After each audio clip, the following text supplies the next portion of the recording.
which I don't think you'll see much. David, let me briefly introduce you, just for some people in the audience that they may not know you, and then you start just for a second. So just for the people that they don't know me, so I'm Gustavo Torrens, the director of the political economy program at the Ostrom workshop, and this is our inaugural lecture of the program. So we are super happy to have David Levine.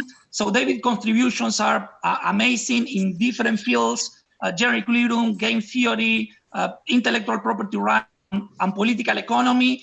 And I will put in a minute a link to his webpage. So if you want to know more about David, I recommend you to go to his webpage. So David, super welcome. Thank you very much for accepting doing this. So rules of engagement, we are going to give David around 1 hour, maybe a little bit more to talk. If you have some clarifying questions, please let us know. But we are going to preserve some 20 minutes to half an hour after David is done for questions. Just one thing about questions is try to keep the questions relatively short and concrete, so more people have the opportunity to ask questions. So David, thank you very much. Please start whenever you're ready. Okay, so as I indicated, I'm going to talk about social mechanisms, particularly in the context of political economy. The work I'm discussing is actually based on a book by myself with Andrea Mattozzi and Salvatore Modica, although the work itself is also, some of it has been conducted with Rohan Dutta from Montreal. Okay, as it's only an hour, I'm going to skip over, I was going to do a methodological slide, but I think I will skip it in the light of time and move more directly to the things that are important. So I'm going to start just by two facts, which you might not see much connection to between these two facts, and I hope by the end of the talk you will see that there's a strong connection between them. The first is a newspaper article from 2015 about a woman who ran her husband over with an automobile for not voting. And the second is about OPEC. This is relatively recent. Immediately prior to the pandemic, OPEC output ranged from was roughly 28 million barrels per day. And in face of one of the most unexpected and biggest negative shocks to demand in the history of the oil industry, they increased their output by about 6%. Okay, so that's a fact that we were looking for, but might surprise you. And at the end, I hope you'll understand why there's a connection between these two things. I'm going to skip over the methodology part, and I'm going to start now with the political economy part. And I'm going to start with the bane of political economy, which are special interests. And the nature of special interests are three things, I would say. One is that they're relatively small. That is, the fraction of people in a special interest group is not a large number. They're large in absolute size. I'll give you an example in just a moment. The actual number of people is pretty big, and they're very successful at lobbying. So here's a particular example of farm lobby. This is data from different countries. The EU has a common farm policy that is listed as a single country here. They're relatively common. These are well-to-do. This was selected from OECD countries, the ones that have similar characteristics. So throughout Russia is rather different. Okay, so here's a list of the countries on the left. And the second column is the percentage of GDP that represents the agricultural sector in that country. So how big is the agricultural sector relatively speaking? Ranges from 0.8 in Switzerland to 2.4% of GDP in Australia. On the right-hand column is the number of hours a non-farmer has to work every year to pay agricultural subsidies. So it's a measure of how successful the farmers are at squeezing money out of the non-farmers. And there is an almost not quite perfect negative correlation between these things. The fewer the farmers, the more hours they are able to squeeze out of each of the non-farmers. Okay? So smaller is better. That's the message here. And one of the things I want to ask is why that is true. And there's some issues to do with special interests. So what is the problem with special interests? We know that they're inefficient, they restrict markets. We know that they subvert democracy. and I think particularly important in the modern context, they need the populist backlash. That is, anger over special interests being successful is one of the driving forces behind populism. Okay, now here's some questions that I want to ask in this context. Okay, because we need to explain not just a few facts, but all of the facts. So in particular, if small groups are so good at lobbying, if these farmers are so great, why don't they just subvert the markets? Why don't farmers mess around with this political stuff? Why don't they just form a big cartel?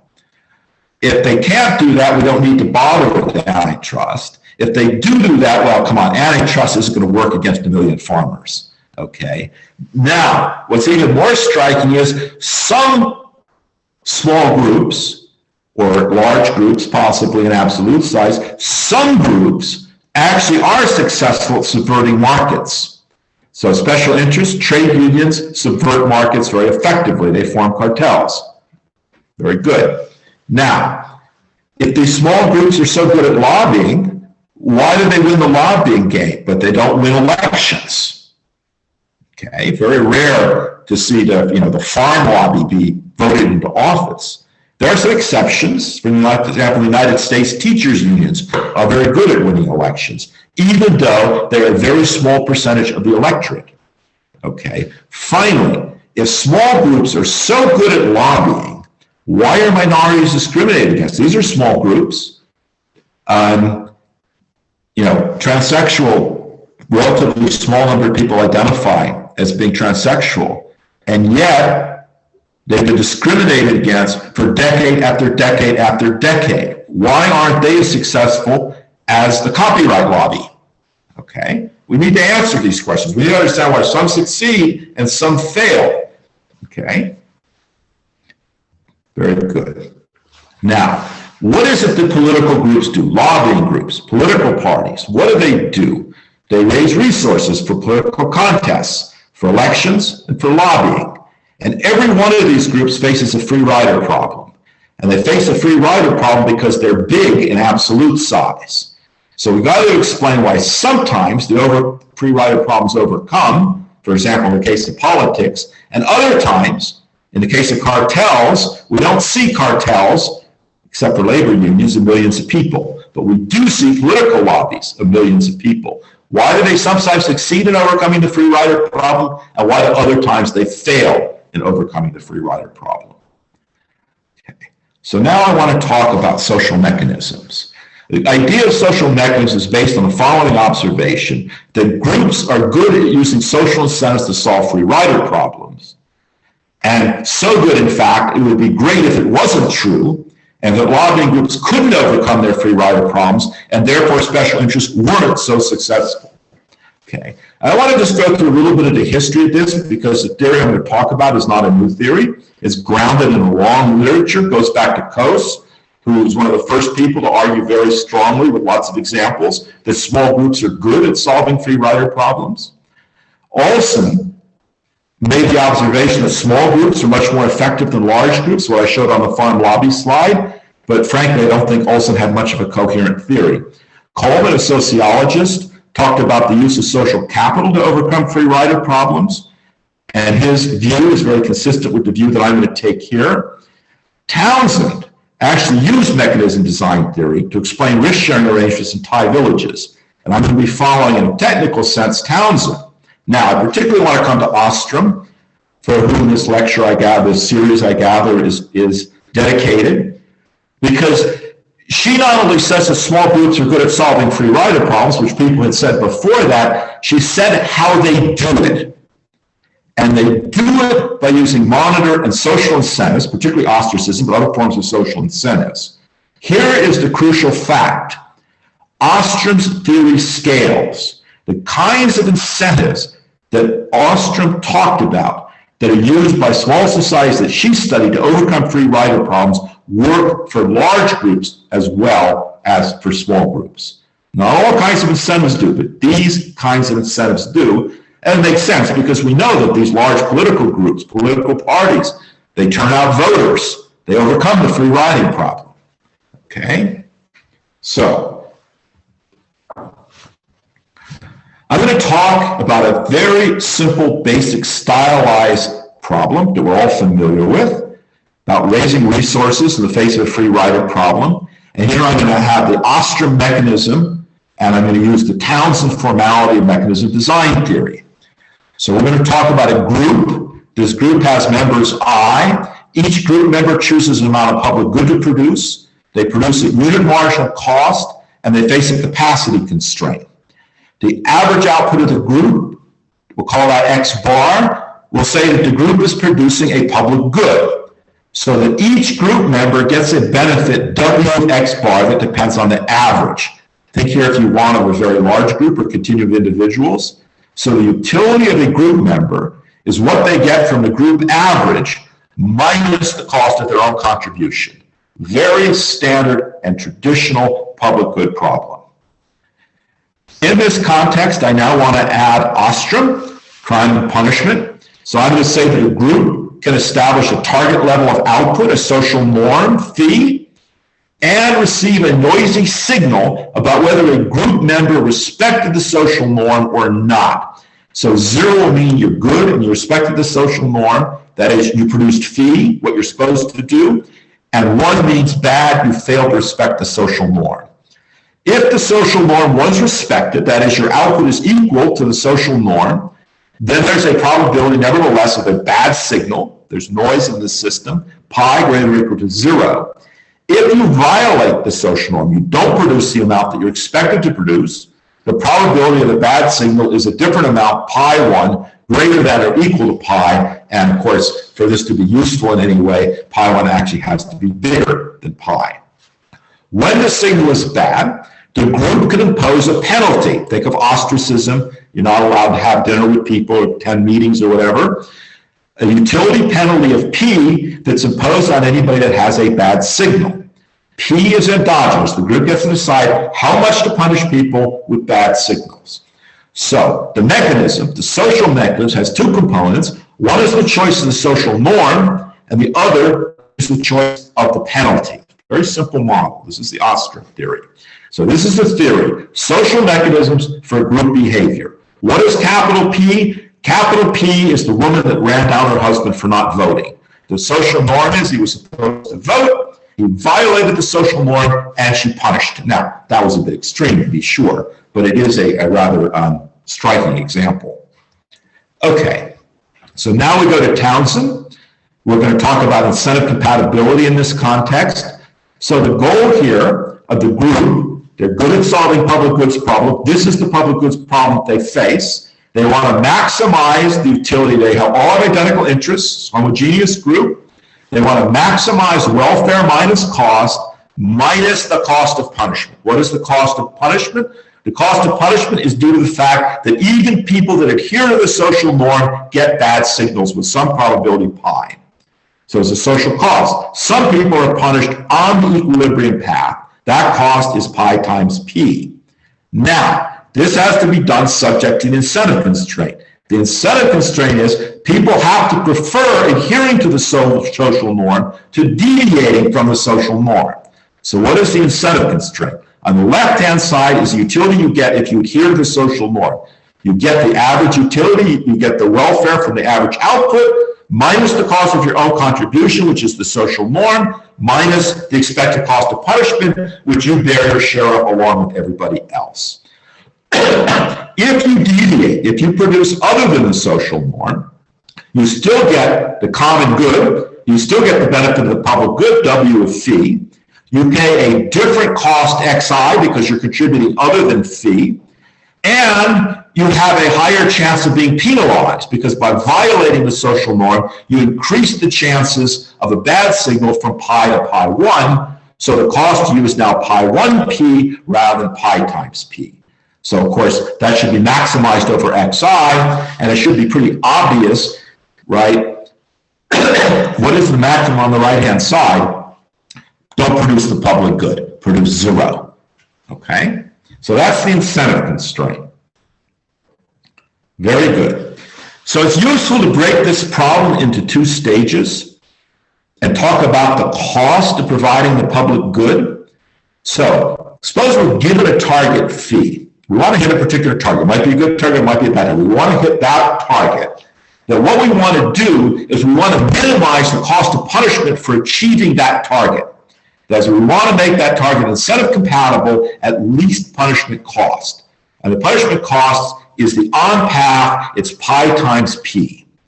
So that problem has a solution, p hat, which I'll describe in a minute.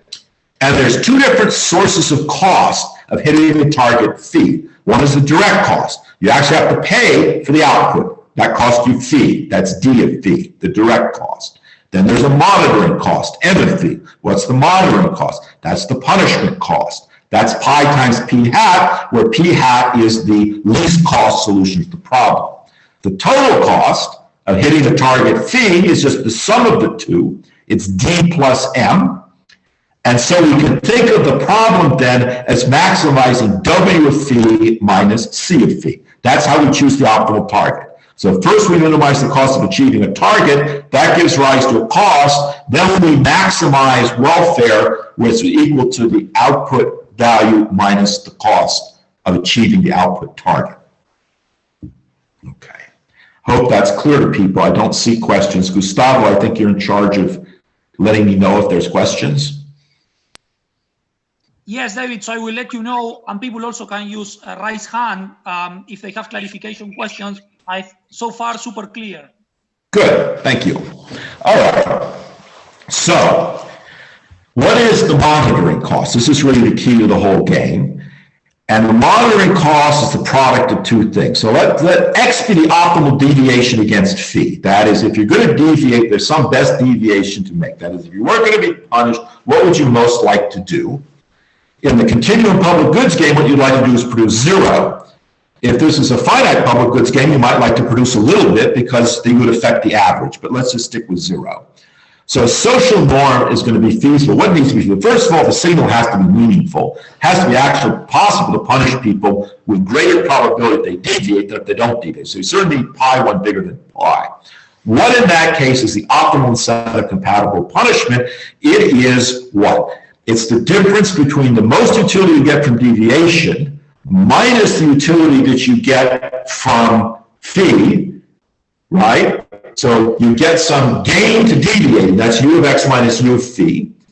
And if you take that pi 1 minus pi and put it up on the left-hand side, that is the increased cost of punishment. So if we take the utility gain from deviating divided by the increased probability of punishment, that tells us what's the least amount of punishment we can have that is incentive compatible. That makes you just indifferent between deviating and getting a bigger punishment and not deviating and obeying the social norm. I'm going to call the monitoring difficulty pi divided by pi 1 minus pi. Okay, I'll call that theta. And the reason for that is recall that in the monitoring cost, the punishment is multiplied by pi. So therefore, the monitoring cost is going to be equal to pi times p hat, which is going to be theta times the gain to deviating. So the monitoring cost has two components. One is the monitoring difficulty. That's a measure of how good the monitoring technology is. If the monitoring technology is very bad, in the sense that pi 1 is very close to pi, then the monitoring difficulty is going to be very high. If pi, the probability of on-path punishment is very low. So if the signal has the property that if you don't deviate, there's never a bad signal, so pi is equal to 0, then the monitoring difficulty is actually 0. Okay? Everything is driven by on-path probability of punishment. Now, it's theta times what? The best gain to deviating, the most you can hope to get if you deviated in utility terms. That's very simple. It's very intuitive. And what I'm going to argue is it actually has a lot of interesting and also correct implications. And I'm going to talk about that now for a bit. So, it's a simple stylized model with many implications. Here's a few simple implications. Why do we have written laws? And it's interesting. There's an example I know of a prison gang in California who actually had a written constitution. Skip over this recursive nature of punishment bit because I only have an hour to speak. Why written laws? Because it reduces the noise, right? If you have written laws, it's much more clear what is the social norm and therefore how to avoid violating it by accident. Okay? Now, I'll say another thing about this. One of the things about game theory and mechanism design theory that makes them very useful, in my opinion, is that they are neutral theories and they are not tied to specific details. They can apply to many different situations. And these days, maybe I'm just annoyed with referees at the moment, but there seems to be an awful lot of focus on details. Why should we have this implementation rather than that implementation? When the answer is, it doesn't actually matter. The theory is the theory that explains both things. So here's another application of the theory. Suppose that the public good is actually, let's say, the negative of a public bad. Let's say that the public good is not being corrupt, and that the group of politicians and that the monitoring is being done by voters. Why would there be a demand by politicians for underhanded laws, price controls, for example, intellectual property laws, things that are not so easily visible to voters? Because underhanded laws increase the noise. It's harder to monitor somebody if there isn't transparency. It's harder to monitor people, right, if it's obscure what they're doing and what the consequences of what they're doing are. What does that do in this model? If theta goes up, production of the public good goes down. In a setting where the public good is the absence of corruption, more production of the public good. It's a public good for the politicians. It means more corruption, more money for politicians. You see why politicians might like this. Okay? That's an implication of this theory. Okay. I changed pages. Now, I want to talk about whether this theory actually makes any sense before I talk about some of its other applications. There's a large literature about the persistence of dysfunctional social norms. And there's a theory that explains dysfunctional social norms. It's called conformity theory. Everybody wants to be like everybody else in their group, whether that's good or bad. Mechanism design theory is rather contrary to that. It argues that the group acts, at least if it's sufficiently homogeneous, it acts in its own interest. It doesn't do dysfunctional things. So here's some evidence that this fails, that groups do dysfunctional things. Asimov and Robinson give evidence of dysfunctional social norms that persist on the order of 4 centuries. Begonier have evidence of a similar effect over nearly 9 centuries. A very, very persuasive study is that by Dell and Korubin in Vietnam, in which they had very strong evidence for persistence on the order of a century and a half. In each of these cases, the authors argued that the social norms, when they came into existence, were functional, but that they grew increasingly dysfunctional over time. Now, I've given you a theory that explains why once upon a time they were functional. Conformity theory doesn't deliver that. It's hard to reconcile that with a pure conformity theory. But why, in my theory, persistence in the face of dysfunctionality? As times change, why don't the mechanisms change to reflect that? And, oops, sorry, that's the wrong one. And sometimes they do. So there isn't so much of a literature on this, but here's a series of facts about social norms and indeed cultural norms that change pretty quickly. The social norm for the way that hijackers on airplanes should be treated changed on 9/11, 2001 in a period of about an hour and a half. That's a pretty quick change with social norm. In Sweden, they switched from driving on the left to driving on the right side of the road. That took about a day. But let's talk about really central things that we think of are really people are committed to. It would be very hard to change. Religion and language, right? These are things we would expect would be very, very difficult to change. It took about a decade for Ireland to go from being a primarily Catholic country to being primarily a secular country. 10 years, okay? Language. In 1880, nobody spoke Hebrew. By 1903, there were 30,000 native speakers of Hebrew, not people that took it as a second language, but native speakers. Here's a whole group of people that changed their language in a very dramatic way. A lot of people, 30,000 people. You ask yourself the question, could Nigerians become richer than they are if they replace Nigerian culture with Japanese culture? Japan is, after all, a much more well-to-do country than Nigeria. Well, quite possibly so, because in 1868, Japan was very much like medieval Europe, but by 1904, it was a modern industrial state. with educational systems, factories, and culture, very similar to that in modern Europe. So, yeah, social norms sometimes change very slowly, and sometimes they change very rapidly. There's an obvious answer to why that might be the case. Nothing remarkable in this. It's Costa's famous transactions costs. In the model of mechanism design, we suppose that there's good communication and common interests. Nevertheless, it's not costless for people to reach agreements. Suppose that there's a fixed cost of reaching an agreement. Okay, we want to change the social norms, become dysfunctional, but we have to figure out what we're going to do instead and agree to it.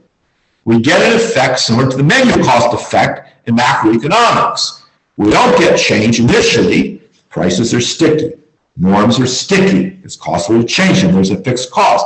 When the gain is sufficiently large, then we make the change. So for Japan, there was a very big gain, so they made the change. Okay.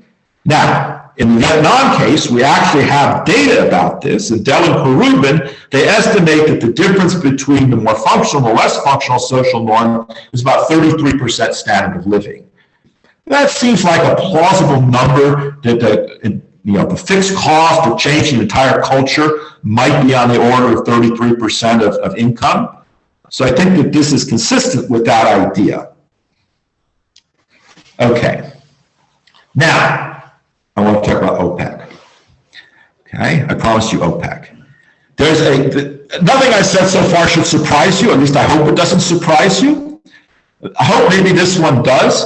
This theory has unexpected consequences, or at least consequences I think are not immediately obvious. Look, you face change. You have a social norm. You face change. What are you going to do? To change the social norm requires costly renegotiation. Now, what if the renegotiation fails? You can stick with the existing dysfunctional social norm, but there's an obvious default. Get rid of the social mechanism altogether. Go for the law of the jungle. We know what the default is. Static national equal without incentives. Don't mess around with this punishment stuff. Everybody goes their own way, okay? It's not very costly to agree to disagree. It might be costly to agree to some specific thing, but here we just say, forget it, guys, we give up. Go do your own thing. Disband the group. Okay, now, what consequences does that have? Think about subsidizing a public good. So think of the public good problem and imagine the government comes in and introduces a Pagodian tax. Okay, it's a subsidy for the public good. This reduces the reason for providing social incentives, right? Because the tax is now causing people incentives to produce the public good. There's less reason to use this noisy and costly punishment technology. So it might actually be the best thing to do is to abandon the social incentives and rely on the subsidy instead. It turns out that because the social incentives are costly, it means that there's a range of incentives where it will be optimal to abandon the mechanism in favor of the law of the jungle, and this will actually lead to a decrease in the amount of public good production. Okay? Public good production will actually go down. I'm not going to try to go through the details of that, although it's not terrifically difficult. Now, what happened with OPEC? We know what happened with OPEC. There was this huge demand shock. They went and they renegotiated. They couldn't reach an agreement, and so there was no agreement, and they reverted to the law of the jungle. Okay? It was a group that had used social incentives, but they used other incentives. They negotiated an agreement on themselves. When they couldn't renegotiate an agreement, what actually happened? In the face of this huge negative demand shock, their output went up. Exactly what this theory says could happen in the face of fixed costs. Okay. There's actually a much better example, it turns out. There's a study by several studies, actually, but in a book in 1973, Donna writes about NGOs in Pakistan. And NGOs there were organizations that carried out various charitable activities in Pakistan, voluntary organizations of the type I described. She documents extensively how they use social incentives to give people reason to contribute to the public good of various charities, health organizations, and so forth. NGOs entered, they introduced subsidies, and she documents that not only were the social incentives abandoned, but in many cases, output of the public good went down.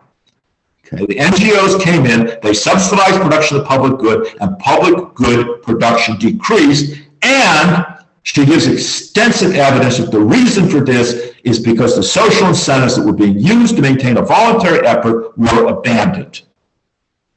Okay. All right. So I think the theory has some element of plausibility to it. And with that in mind, I'm going to turn to lobbies versus cartels. So let me pause here since I'm changing gears again, see if Gustavo has any additional questions that have popped up. Gustavo? I don't have questions in the chat, but people can write their questions in the chat if they have some clarification questions. Do we want to pause for a second for possible questions? Yeah.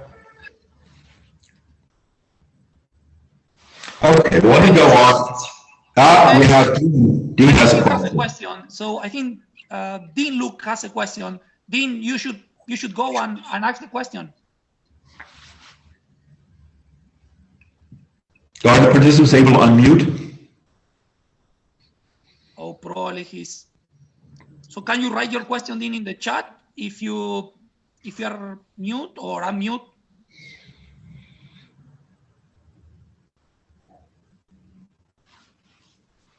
Well, here we go.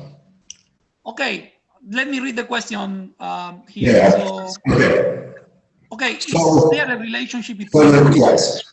So you can I would say that the answer is almost certainly yes. There is intrinsic motivation as well as incentives that are provided. I don't actually want to go into that right now, but I think it's a very important issue. It's clear that some people contribute to the public good because they intrinsically want to contribute to the public good. It turns out that the people with intrinsic motivation are particularly important in the enforcement process. That is not necessarily so much that they volunteer, but that they actually are willing to carry out punishments against people that violate the social norm. And this is a very big topic. So I just acknowledge, I agree with this comment that there's intrinsic motivation as well as incentives that are provided, but I do not at this time, with the amount of time I have, want to try to talk about that. That's a topic for at least a whole nother hour-and-a-half seminar. So let's leave that aside for the moment. Dean had a question, but it hasn't popped up. Let me continue. If he puts it in, I'll answer it later. Okay, so let's talk about. So I talked about the fact that the cost of monitoring has two parts. It is the product of the difficulty of monitoring times the gain to deviating.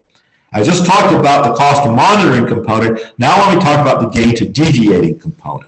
I want to talk about what's the difference between lobbies versus cartels. So the resource contribution problem, what do you gain if you deviate? You produce zero and you avoid paying the cost of the contribution fee. In a cartel, a large cartel, the gain to deviate is really quite different. What you do is you don't produce the competitive level. If you're going to violate the quota, you don't produce the competitive level. With constant marginal cost, you produce the capacity, right? You're facing a positive price-cost margin. You're small, so you don't have any real effect on the price. If you have constant marginal cost, you go to the max. You produce to the maximum amount, right, your own capacity.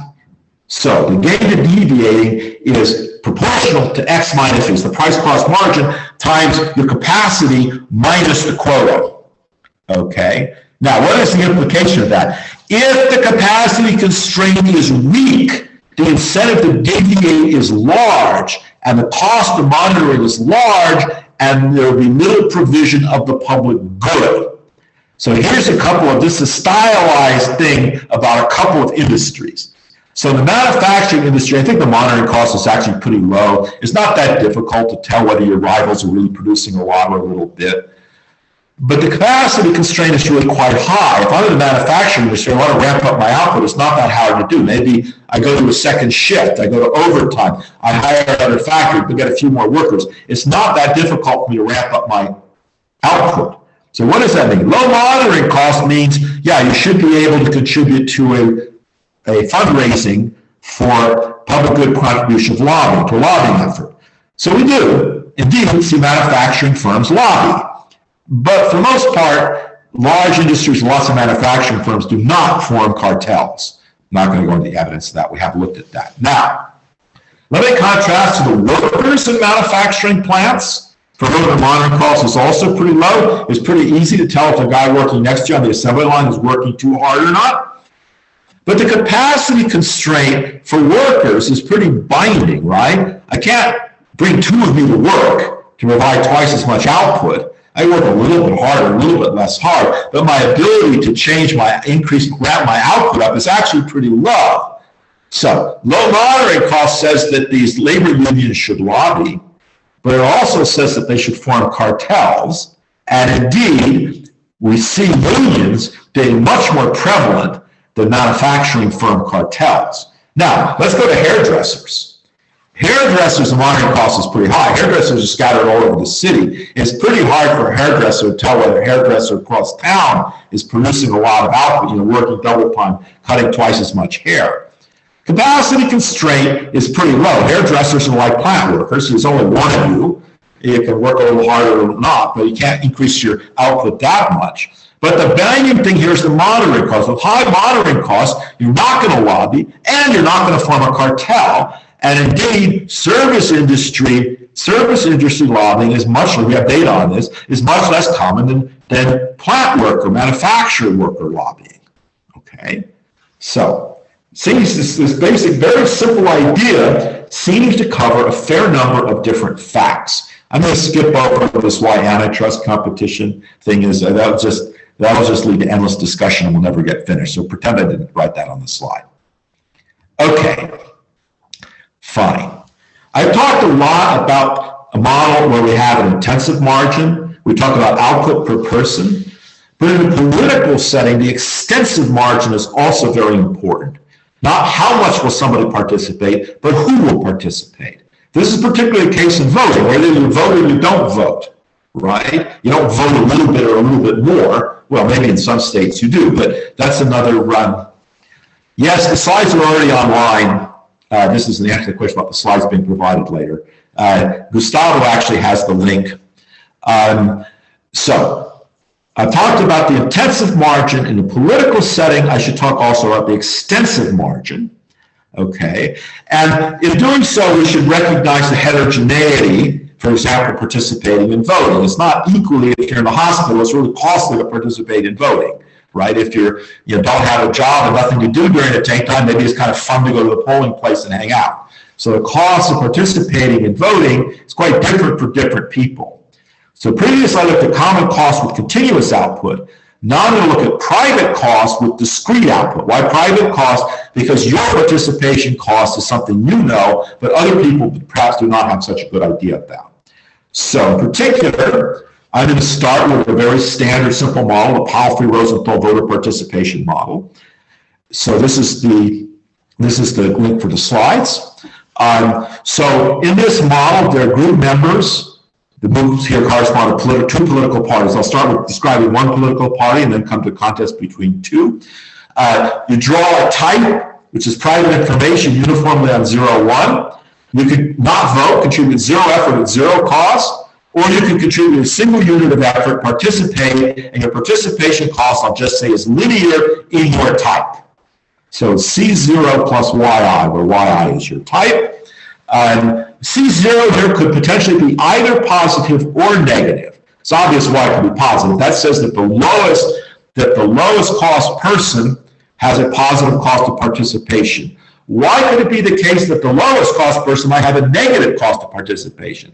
Well, there could be benefits of participating. There's a civic case of voting. The people might have a civic duty to vote. They might feel good that they feel their civic duty if they vote. There's expressive voting. It's a little bit like cheering at the soccer stadium. People like to participate to show their support for their side. And in case of not of voting, but of other things, it can be fun. Demonstrations are fun, right? You go out on a spring day, you carry a sign, you have a lunch. So there's a lot of reasons why C0 might be negative as well as positive. And actually, it turns out to be rather important whether it is negative or positive. Okay, so this is the Palfrey-Rosenthal, simplified Palfrey-Rosenthal setup. Very good. So in the context of social mechanisms, a social norm, what do you want? You want the low-cost people to participate and the high-cost people not to participate, right? That's what minimizes participation costs. So the social norm here is going to be a threshold fee for participation Types below phi, low cost, are expected to participate, and those with high costs, Y bigger than phi, are not expected to participate. I've rigged this so that the threshold is actually the same as the fraction of people that participate. I made it uniform on 0, 1. Okay, and I'm going to assume that we have a continuum, so I don't have to worry about that the actual number that participates equal to the expected number of people that participate. If we're talking about millions of voters, this is probably a pretty good assumption. Okay, very good. Oops, I keep pushing the wrong button there. So monitoring, how is monitoring work? I'll use the same kind of monitoring technology I had before. I'm going to assume participation is observable. You can actually see whether or not people vote, but what you can't see is what their type is. Okay, so the only thing you get to see is a noisy signal of type. And again, there's going to be two signals, 0 and 1. 0 means, so this is for people to not, if you participated, your goal. If you didn't participate, we have to figure out whether or not you were supposed to have participated. And so we get a signal of this. 0 means, great, you didn't participate, but you weren't supposed to participate, so that's fine, you followed the social norm. 1 means you're a bad person, you were supposed to participate, but you did not follow the social norm. If you violated the social norm, meaning if you didn't vote when you were supposed to vote, then the social, probably a bad signal is pi 1. If you respect the social norm, that is, you didn't vote and you weren't supposed to vote, there's still a chance of a bad signal, right? In the extreme case, maybe there's no information about the type at all, right? In which case, you always get a bad signal if you don't vote, okay? So pi here is less than or equal to pi 1. But here they might actually be equal. They could both be equal. They could both be equal to 1, for example. It could be if you don't vote, you always get a bad signal. That's perfectly fine. As before, a bad signal is punished with a utility cost of P. So now I'm taking the Ostrom-Townsend theory and I'm applying it to groups, political parties. And we have a lot of information, by the way, that social incentives are used by peer groups. The one example, the woman running over the husband with the car being an example in point, that this is used indeed to give people incentives to vote, along with intrinsic, as was mentioned, incentives, which I'm not going to look at. So what is the monitoring cost now? What is the cost of inducing a participation rate fee? There's two costs. There's going to be a direct cost. The direct cost is now the integral over the people that do participate of their costs. And then there's a monitoring cost. The monitoring cost is the integral of the people that don't vote of the cost of punishing them. Okay, so there's this direct cost, this monitoring cost structure again. What is the incentive compatibility constraint? The incentive compatibility constraint is that the marginal person should be indifferent between voting and not voting. That's the least punishment we can, right? There's a person whose cost is exactly at fee. So the constraint is going to be that person to be exactly indifferent. I'm not going to write down the incentive compatibility constraint because not so much time is all that. I'm going to tell you the calculations of the direct and the monitoring and the total cost. Okay, this is for the linear case. So theta here is going to be equal to pi divided by pi 1. Okay, that could be 1 if pi was equal to pi 1.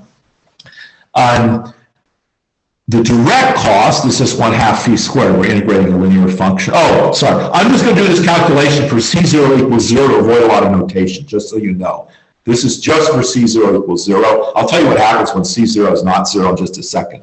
So the direct cost is just 1/2 phi squared because we're integrating a linear function with slope 1. That's pretty easy. The monitoring cost is theta times phi minus theta phi squared. Now, there's quite a contrast between the direct cost and the monitoring cost. The contrast is this. The direct cost is convex, positive second derivative.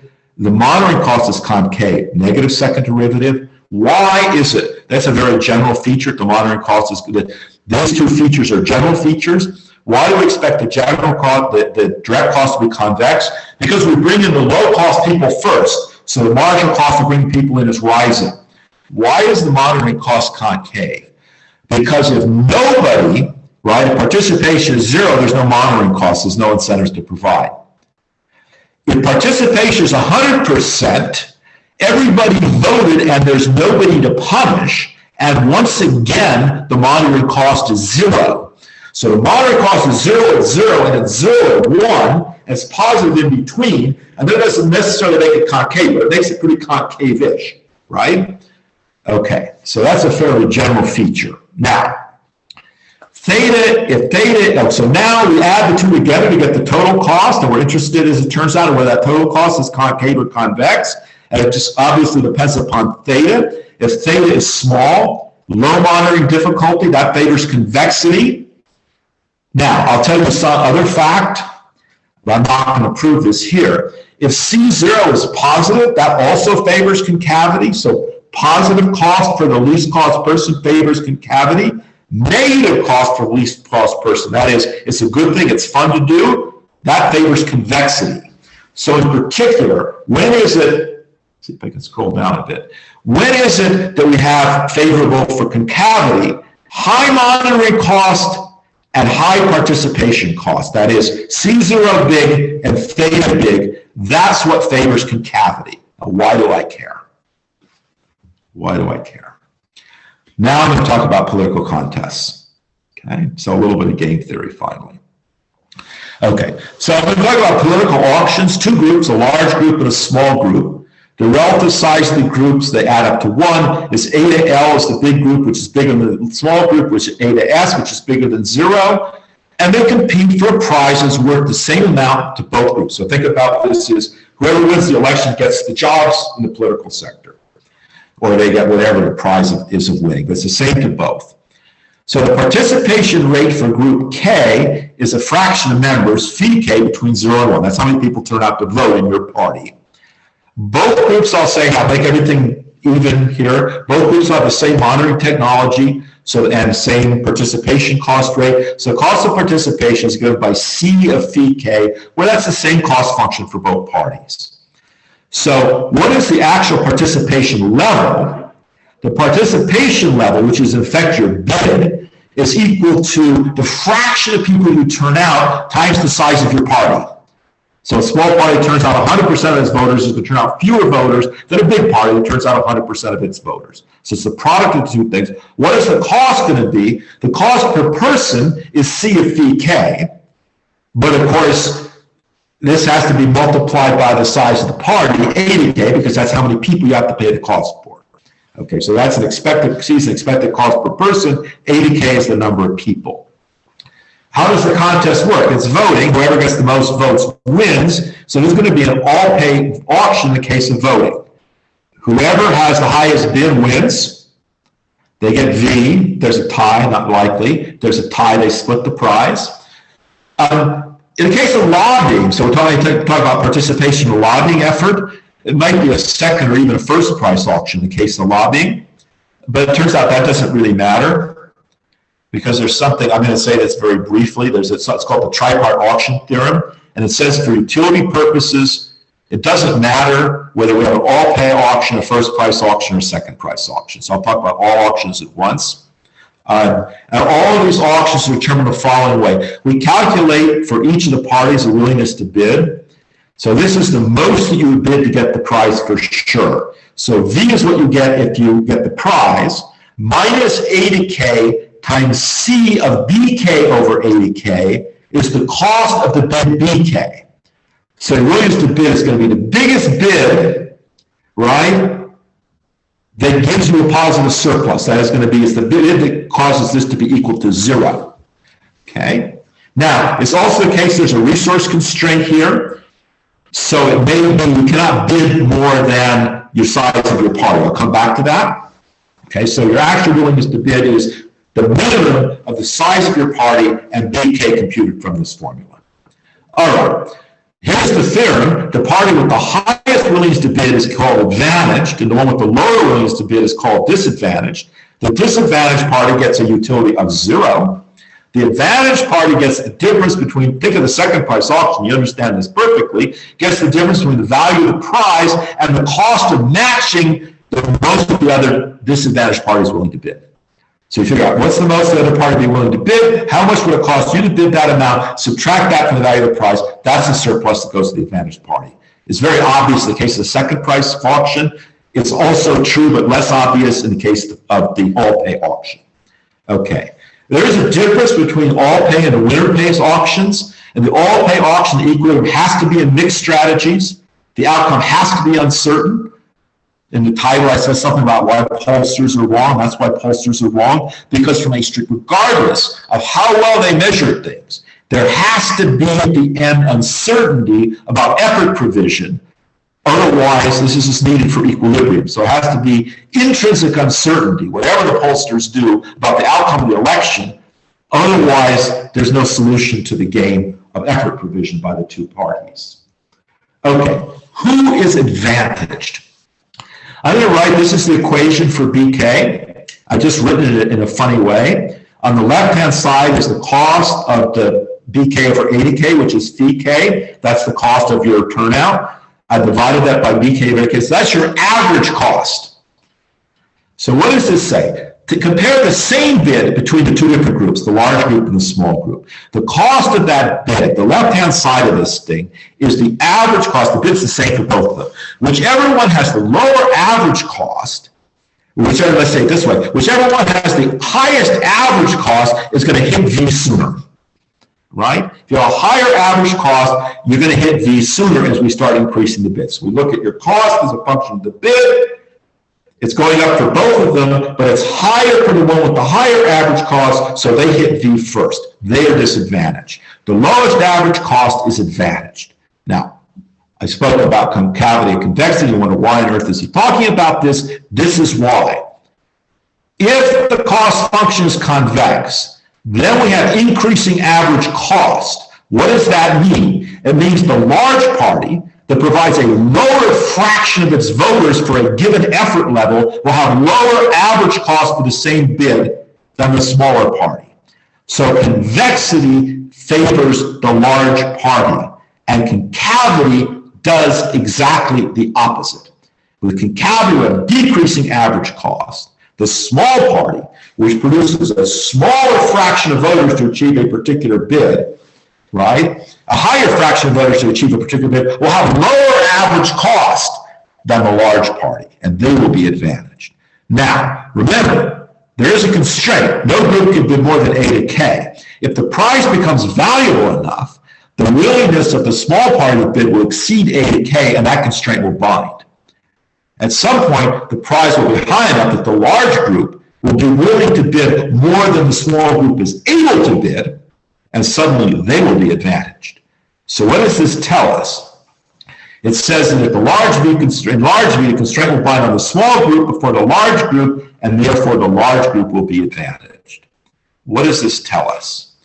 Okay, I actually want to skip this slide because I'm almost done with my hour. Okay, I want to talk about when lobbyists win and when lobbyists lose, voting versus lobbying. Okay.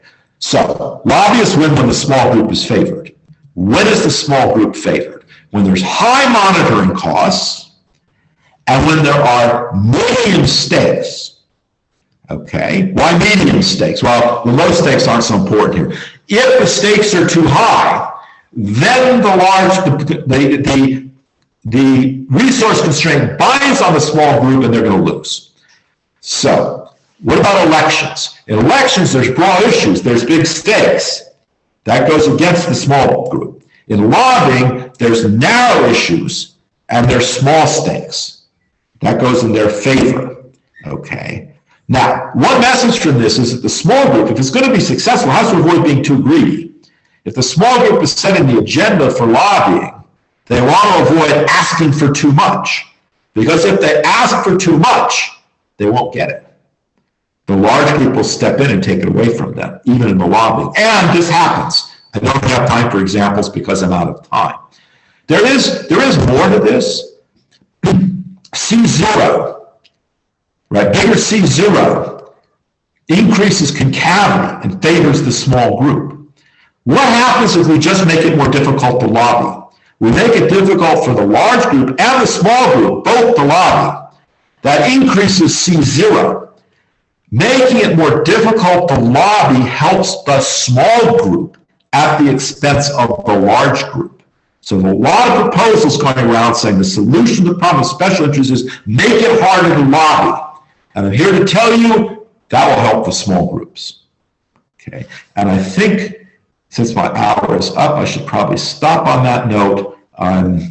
So let me stop here. I think I've covered the main points that I want to cover, and there are quite a few of them as it was. So now we can open discussion, Gustavo.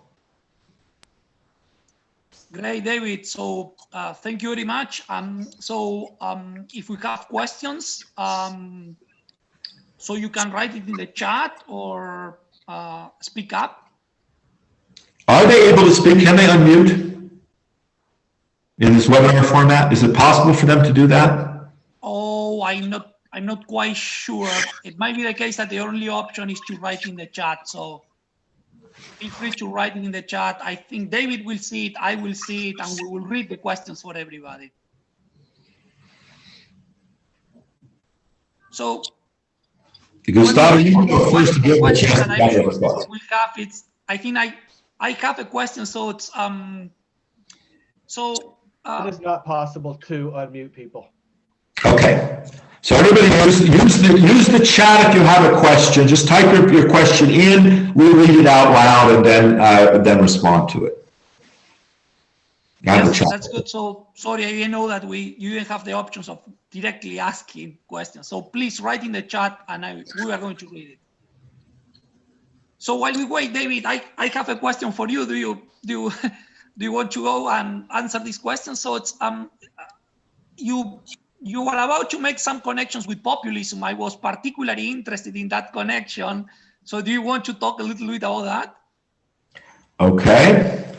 I go to the populism slide. That was the slide I was not doing for lack of time. So what are some features of populism? Some of the features of populism is typically relatively corrupt leadership.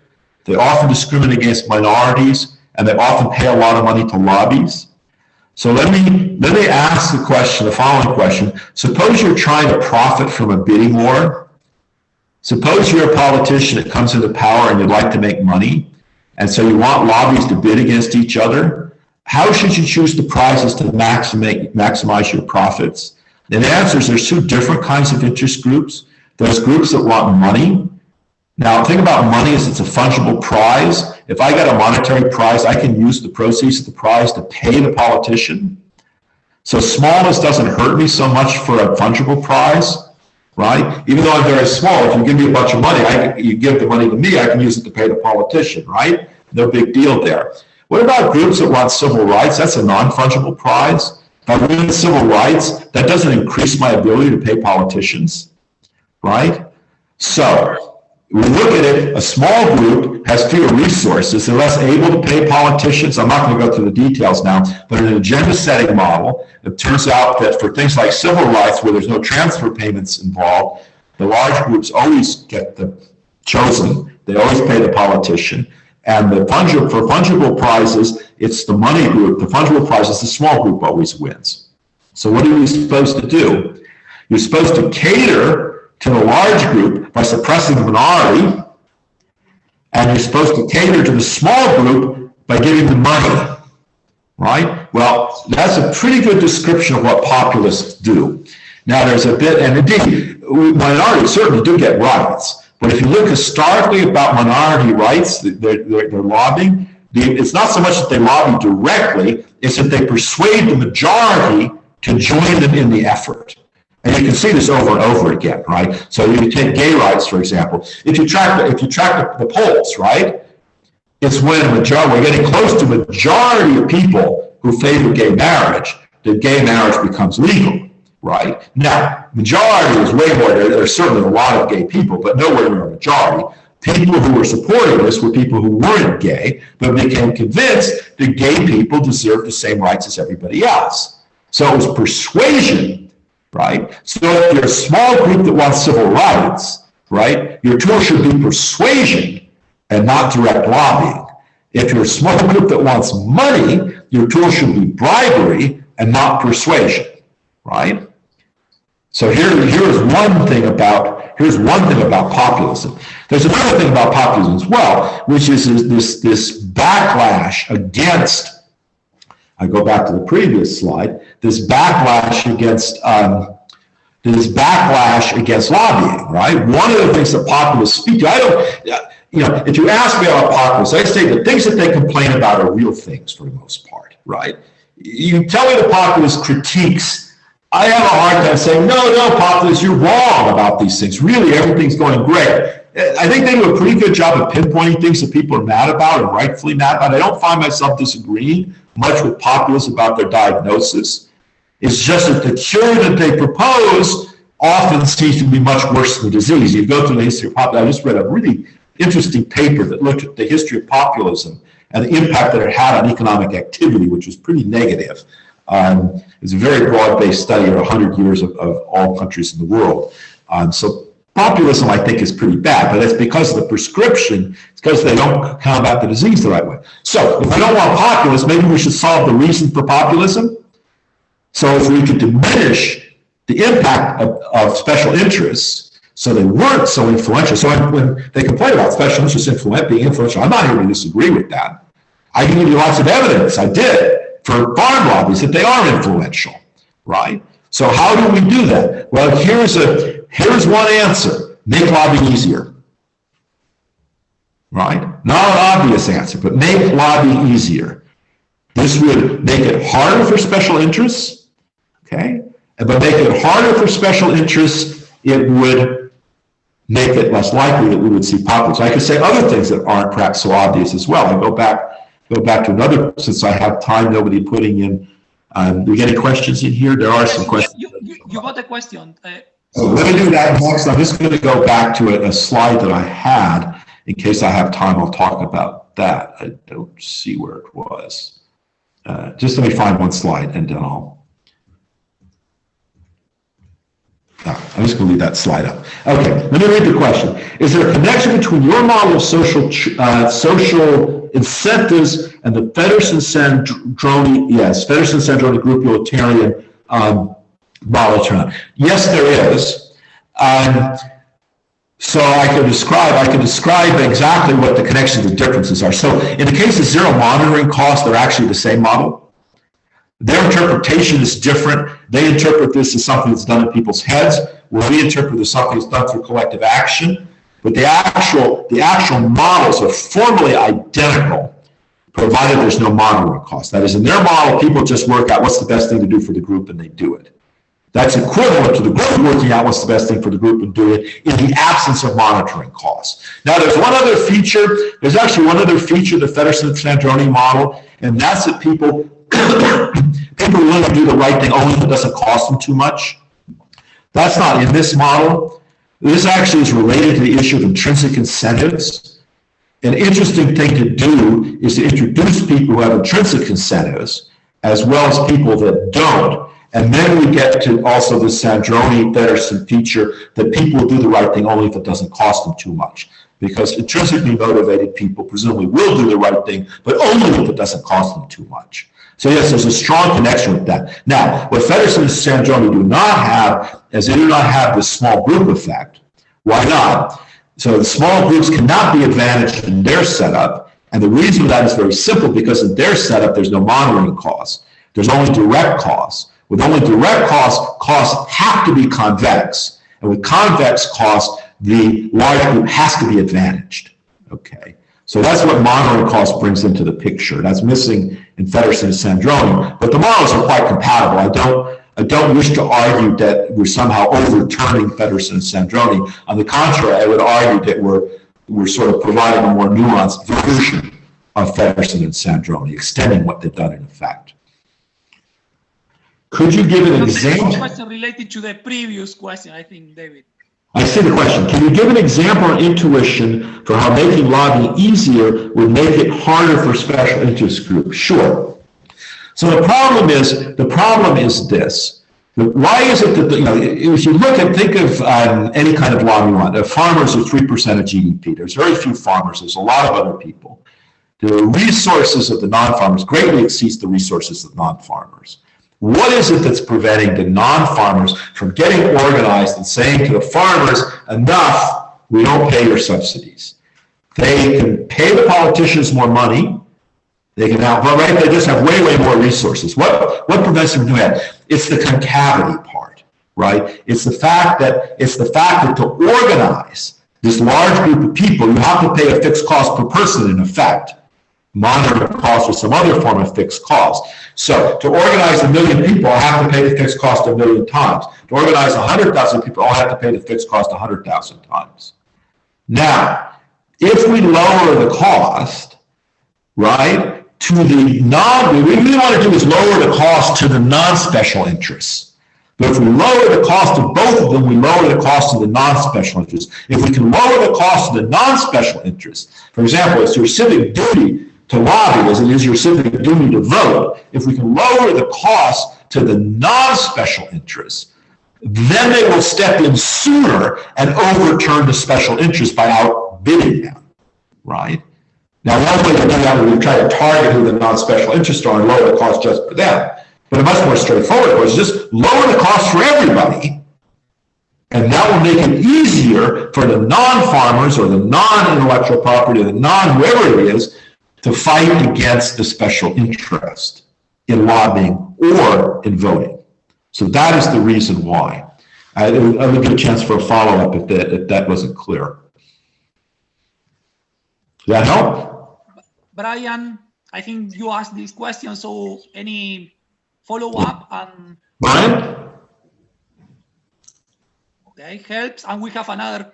So it seems that, yes, Brian is satisfied that that's helped out. And then okay, so a separate question. Wouldn't this drive up the cost for the decision makers, meaning the politicians? I guess I don't immediately see why that should be the case. That is, if we lower the cost of lobbying, I think the idea is maybe they would lobby. Maybe I'll ask this. You think therefore people would lobby more because the costs are lower, and therefore politicians will be more overwhelmed with lobbyists? Okay, good. Be perfectly honest, that's a good question. It's certainly not what I thought of or would have the answer to in advance. If I think about it, well, I guess the answer that I would give to that would be the Larry Lessig answer. And the Larry Lessig answer is they spend all their time dealing with lobbyists anyway, so they couldn't really spend less time on policy and more time on lobbying. I don't know if that's a satisfactory answer, but actually, I will say that if you look at Larry Lessig's writing, the amount of time that these guys spend dealing with lobbyists is actually phenomenally large. They're getting schedules in the morning of phone calls that they have to take from lobbyists, and they spend, out of an 8-hour day, 6 hours, I forget, the numbers were fantastic, 6 hours talking to lobbyists on the phone. So I agree with the basic point. Yes, if we make it easier to lobby, there would presumably be more lobbying. Although not necessarily, because there's a strategic aspect, right? If you know you're going to lose, you don't bother to fight, right? It's costly to lobby, so there's also this preemptive issue, right? The million nobody bothers. If you're the small group, you don't bring the thing you don't lobby on this issue because you know you're going to lose. So there possibly an effect going the other direction as well. So it's a little bit, I take the point as an interesting one to which I don't really have a complete answer to. And it's a good question that ought to be asked, and I'll just leave it at that. Okay. Internet lower cost of searching and organizing, so didn't that reduce lobbying? I wouldn't say that it reduces lobbying. It certainly lowered the cost of searching and organizing, but my sense is actually the opposite. People interact with politicians much more than they used to as a result of the internet, right? These big email campaigns with politicians and so forth seems to me to become a much more common thing. So I would have to look at data to really provide a proper answer to that. But I agree, that would be a good place to look.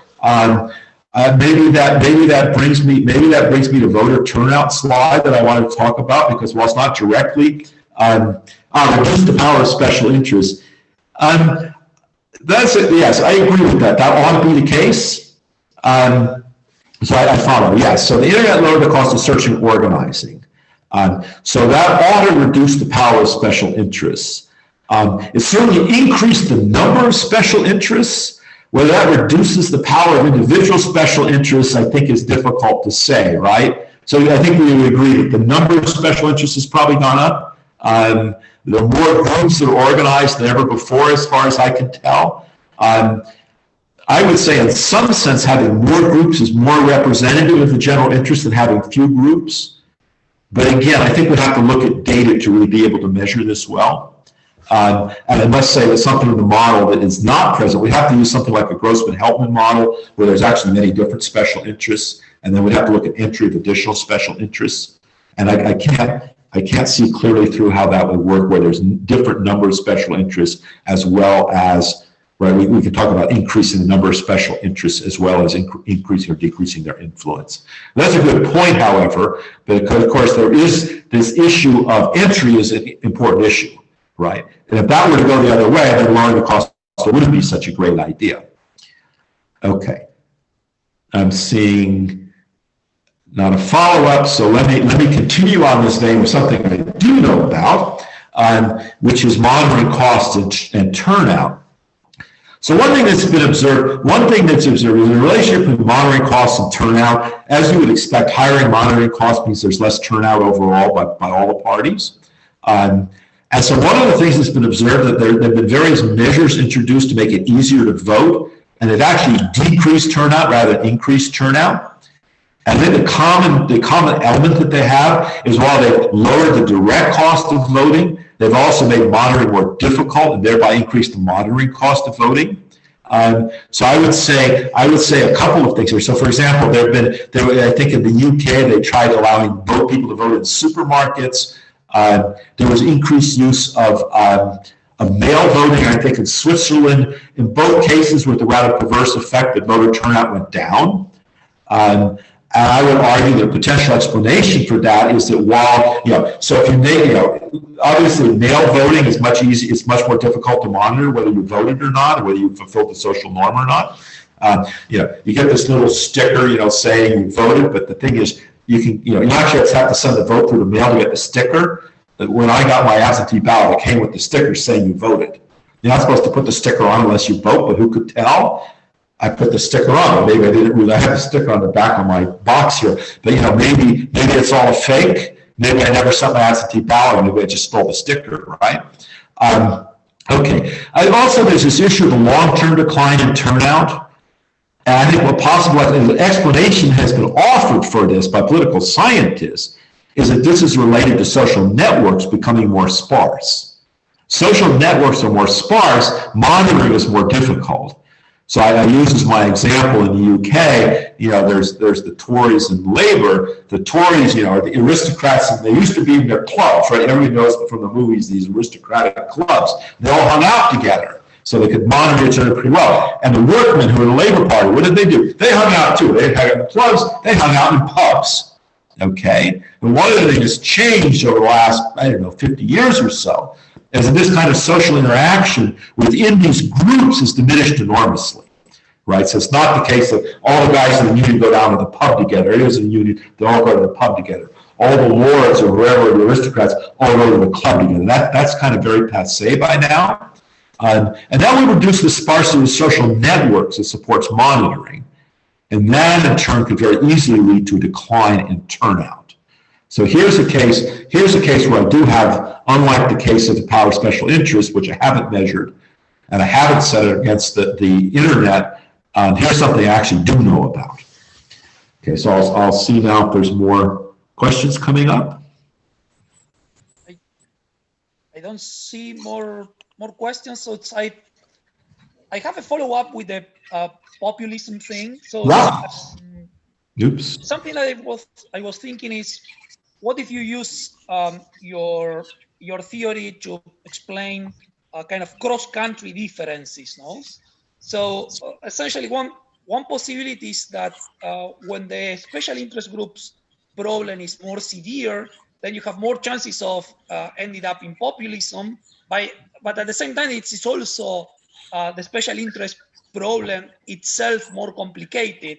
So essentially, your theory will be saying you end up in good versus bad outcomes through two channels, no? Essentially. Yeah, this is a very interesting point. I wish I remembered now the authors and the name of the paper that I came across recently that did this study of populism. I'll have to look for it. I hadn't been planning to talk about it. I'll have to look it up afterwards. There's two things they found. One is that the election of populist leaders has negative economic consequences long term. The second is that populism, once it comes in, is persistent in the sense that election of a first populist leader increases the chances of subsequent election of populist leaders. You just offered what seems to me to be a plausible explanation for that, right? So that if populist leaders come in, that actually, according to this, could very well increase the influence of special interest groups, thereby also, and remember, the populist leaders aren't necessarily on one side, right? So it's left wing, they talk about, so it's left wing, so a right-wing populist leader coming into power increases the chances of future left-wing populist leaders coming to power as well as right-wing populist leaders, right? So you can see how this could work. Right-wing populist comes into power, increases the special interest, creating now a demand for left-wing populism, and you could see where that could lead to your, I'm Argentina, we all cry for you, right? So we've got some questions coming up here. We missed one question that went to the Q&A. I think it was Dean's question, and I think Brian has also a follow-up. Okay, so I see a question from Brian, but I don't see a question from Dean. It says Q in the Q&A link, but I have no idea. Oh, I see the Q&A link. Okay, very good. Let me answer Dean first, because I think he'd been waiting for a while. So sorry, I missed that. I didn't see it. I see it. I didn't know there was a Q&A link. This is quite the honest thing, but I see it now. Dean, look, your initial focus has been on public goods, including reference to Ostrom's work. But many of the class common property resources studied are not public goods problems, but resource management problems. Fisheries, pastures, forests, etc. How does your approach fit or not? Well, but public good here, I mean free rider problem, right? So it's really the free rider problem that drives this. I mean, most common resource problems can be cast relatively easily into the same framework as public goods. In some cases, we're talking about public bads rather than public goods. There may be, in some cases, some technical differences between the nature of the function that depends on common action. But I don't think that there's a big difference in the nature of these problems. We studied resource management problems along with public goods problems. It's not really that different as far as I can tell.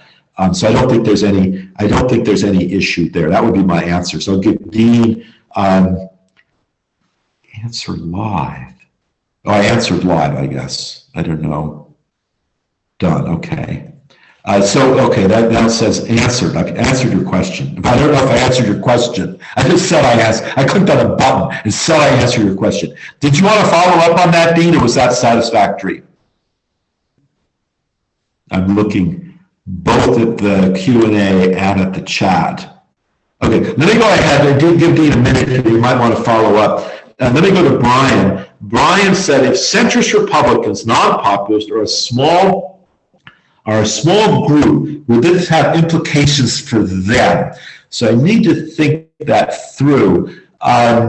Potentially, yes. I think here we'd be talking really about primary elections, right, or lobbying within the party as opposed to between parties.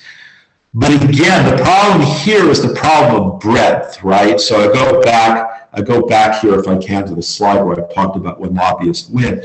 The issue is, the thing is broad issues and big stakes don't favor the smaller group. So the problem is control of the Republican Party, I think, is broad issues and big stakes. So I don't think that these small number of non-centrist, these small number of centrist Republicans are very much favored according to this theory. I'd say they're very much disfavored according to this theory. That's what I would do. Okay, now I hope that answered Brian, but he can follow up. I have a follow-up from Dean to follow. When do you convert to private property from commons? I see. Okay, I didn't follow your question, Dean. Okay, that's a different issue. So the issue is, yes, one solution to a commons problem under some circumstances is to go to private property. So, for example, fishery rights or something like that. And a lot of commons problems, that's not a particularly, for example, in fishing, the fish go back and forth between different locations. Is maybe not such a good thing. But of course, in other things, maybe mineral rights, of course, it could go to private property.